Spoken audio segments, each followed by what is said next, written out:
नमस्कार मंडळी, मी सुप्रिया. आपल्या आजच्या कथेचं नाव आहे सावत्र. चला तर मग सुरुवात करूया. मी लहानच होतो तेव्हाच आमची आई देवाघरी गेली.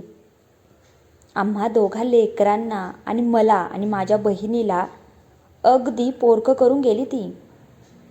ज्या वयात मुलांना आईच्या कुशीत झोपायला मिळतं, ज्या वयात तिच्या हातचं खायला मिळतं, तिच्या मायेचा हात डोक्यावर असतो, त्याच वयात आम्हाला कुणाचा आधारच नव्हता. बाबा होते, पण तेही त्यांच्या दुनियेतच हरवलेले. कारण आमच्याकडे लक्ष द्यायला त्यांना वेळच नव्हता की मन नव्हतं, कोण जाणे. हे फक्त त्यांनाच माहिती असेल कदाचित. नातेवाईकांनी खूप सांगितलं म्हणून त्यांनी दुसरं लग्न केलं.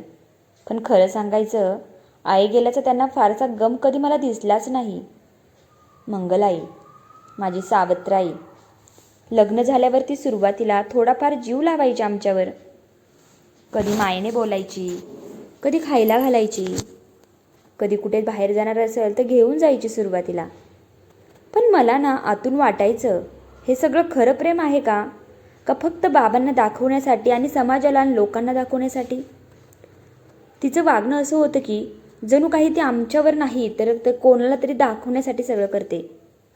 कारण घरात कोणी नसेल तेव्हा ती वेगळं वागायची आणि बाहेर जेव्हा जाईन तेव्हा वेगळं वागायची. बाबा घरी आले की अजून प्रेमाने वागायची.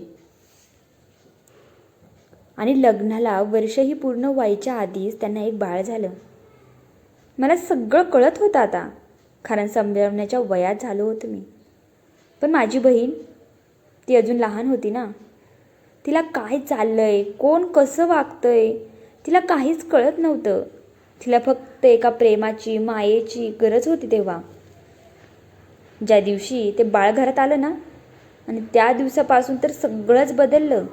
तरी आता मंगलाईचं वागणं बदललं आणि बाबांचंही असंच झालं होतं. आधी जरी थोडाफार जीव लावत होती, मी ते सगळं शांतपणे पाहत, तरी आता आम्ही दोघं जणू काही घरातलेच नाही असंच झालं होतं. पण बोलायला मी ते सगळं शांतपणे पाहत होतो. कोणाला होतो मनात खूप काही चालू होतं, कॉलेजला जायला, पण बोलायला कुणीच नव्हतं. मी कॉलेजला जायला लागलो होतो तेव्हा थोडंफार स्वतः उभं राहायलाच ठरवलं. कारण आपल्या गरजा पूर्ण होत नव्हत्या हे जाणवायला लागलं होतं. जिथे माझं कॉलेज होतं ना, तिथेच एक लायब्ररी होती. तिथे पार्ट टाईम काम करायला मिळालं मला. पैसे फार नव्हते मिळत मला, पण जे काही मिळायचं ना ते माझ्यासाठी खूप काही होतं. मला माझ्यासाठी नव्हतं काय करायचं, पण मला त्या पैशातून माझ्या बहिणीसाठी काहीतरी आणायला हवं होतं. जिला ते हवं असेल ते. मोठ्या गोष्टी देऊ शकलो नाही मी तिला, पण तिने कधी भाऊ खाऊ हवा असं म्हटलं ना तर मी कधीच नाही म्हणालो नाही. कारण मला तिच्या चेहऱ्यावरचं ते छोटंसं हसू माझ्यासाठी सगळ्यात मोठी कमाई होती आणि मला तेच हवं होतं.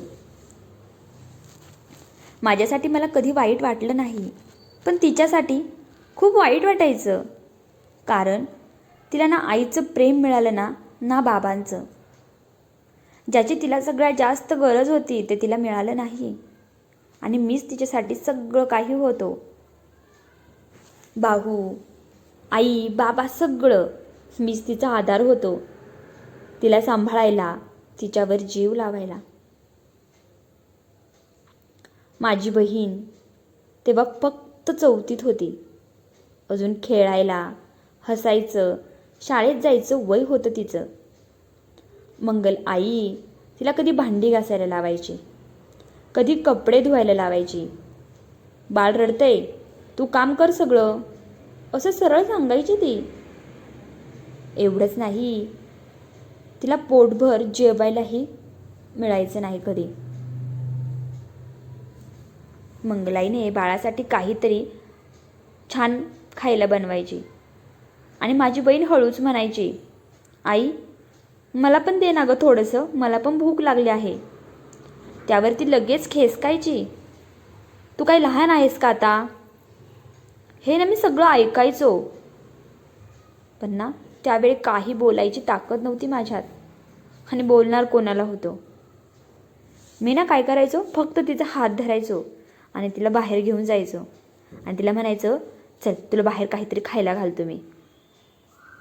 एक दिवस असाच मी मित्रांसोबत थोडा बाहेर गेलो होतो.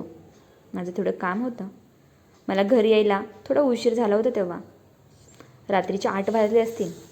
मी घरी आलो आणि पाहतो तर काय, माझी बहीण रात्री 8 वाजता भांडी घासत होती. ज्या वयात तिच्या हातात खेळणी असायला हवी होती, त्या वयात तिच्या हातात भांडी होती. आणि ना माझं हृदय अक्षरशः तुटलं ते पाहून. मी तिच्याकडे गेलो आणि म्हणालो, बाळा उठ, घरात जा, खेळ, तुला काय करायचं ते कर. ती म्हणाली, नाही रे भाऊ, तू जा मित्रांसोबत तुझ्या खेळ, मी करते भांडी, मी घासते. हे ऐकून ना माझ्या डोळ्यात पाणी आलं. मी म्हणालो, तू जात, मी घासतो भांडी. ती काही बोलली नाही. ती शांतपणे निघून आत गेली.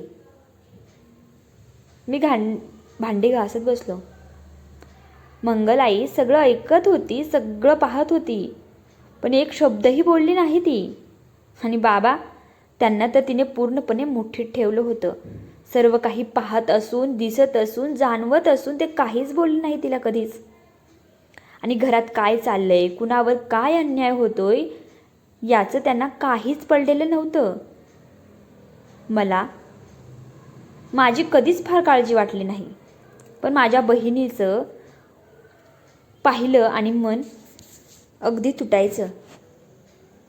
लहान होती ना ती, तिला खरंच आईची खूप गरज होती. रात्री झोपताना तिच्या डोळ्यात एक वेगळीच इच्छा दिसायची.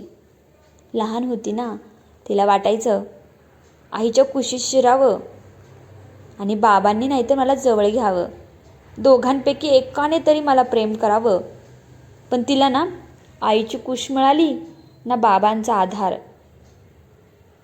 मीच कधीतरी तिला जवळ घ्यायचो, तिला म्हणायचो, माझ्या मांडीवर झोपतो आज, आणि तिच्या डोक्यावर हळूच हात फिरवायचो. आणि खरं सांगू का, ती लगेच झोपून जायची. कधी कधी ती हळूच म्हणायची, भाऊ मला एक गोष्ट सांग ना. मग मी तिला छान छान गोष्टी सांगायचो, राजा राणीच्या, देवांच्या, छोट्या छोट्या आनंदाच्या. ती ऐकत राहायची. आणि कधी झोप लागायची ते तिलाही कळायचं नाही. त्या क्षणी मला असं वाटायचं मीच तिच्यासाठी सगळं काही आहे. पण आतून खूप वाईट वाटायचं, कारण ज्या गोष्टी मी तिला देत होतो त्या खरं तर आईबाबांनी द्यायला हव्या होत्या.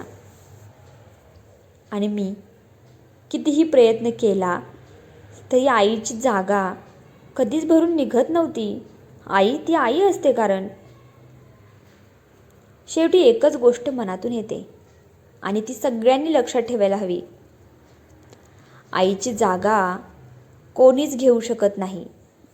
आई म्हणजे फक्त जन्म देणारी व्यक्ती नसते. आई म्हणजे माया, आधार, शांतता आणि निस्वार्थ प्रेमाचं जिवंत रूप असतं. आई ना कधीच काही मागत नाही, ती फक्त देत राहते. आपण आजारी पडलो तर रात्रभर जागणारी आई, आपण रडलो तर स्वतःचं दुःख विसरून आपल्याला हसवणारी आई, आपल्याला भूक लागली की स्वतः पोट अर्ध ठेवून आपल्याला भरवणारी आई. हे सगळं कुणीच करू नाही शकत.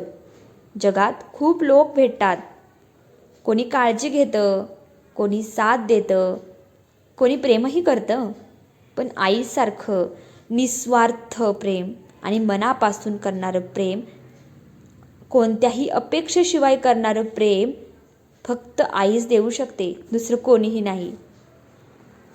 आईची कुशी म्हणजे सुरक्षितता, आईचा हात म्हणजे धीर, आईचा आवाज म्हणजे सगळं ठीक होणार याची खात्री. आई नसली की घर असतं, पण घर पण राहत नाही. लोक असतात, पण आपलेपणा हरवतो. म्हणून ज्यांच्या आयुष्यात आई आहे त्यांनी तिची किंमत ओळखा,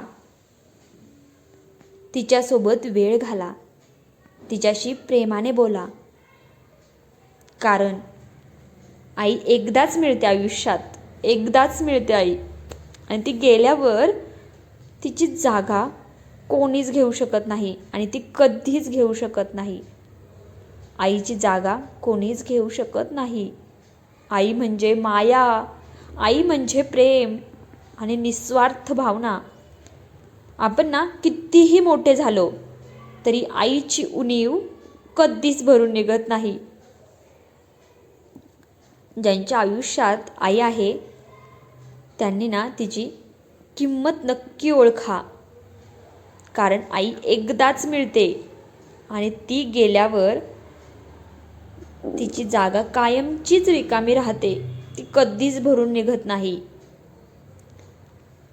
मित्रांनो, मैत्रिणींनो, ही स्टोरी तुम्हाला कशी वाटली मला कमेंट करून नक्की सांगायचं आहे. व्हिडिओ आवडला तर लाईक करा, चॅनलला सबस्क्राईब करा. धन्यवाद. भेटूया पुढे.